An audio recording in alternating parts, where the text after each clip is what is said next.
Perfect शेंगदाण्याची चटणी बनवण्यासाठी इथे मी 1 वाटी घुंगरू शेंगदाणे घेतले आहेत। हे शेंगदाणे थोडेसे मोठे असतात आणि हे चटणीसाठी एकदम बेस्ट आहेत। मंद आचेवरती 2-3 मिनिटांसाठी शेंगदाणे परतून घ्यायचे। किंचितसा कलर बदलला का त्याला एका प्लेटमध्ये काढून घ्यायचं।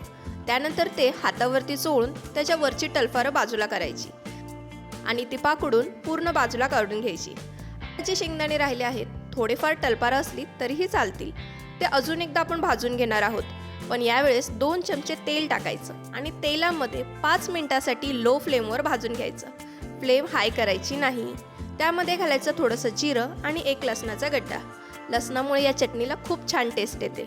2-3 मिनिटं ह्याला परतून घेतलं की ह्याला आपण जारमध्ये काढून घेणार आहोत। आता आपण हे मिक्सरच्या भांड्यात काढून घेणार आहोत। यात चवीनुसार मीठ आणि लाल तिखट टाकायचं आहे। हे लाल तिखट एका वाटीसाठी मी 1 चम्मच इतपत वापरला आहे।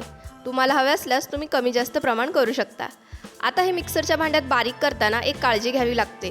हे शेंगदाणे पूर्ण बारीक होऊ नये यासाठी काय करायचं, मिक्सरचं बटन पुढे न फिरवता थोडंसं मागच्या बाजूला फिरवायचं।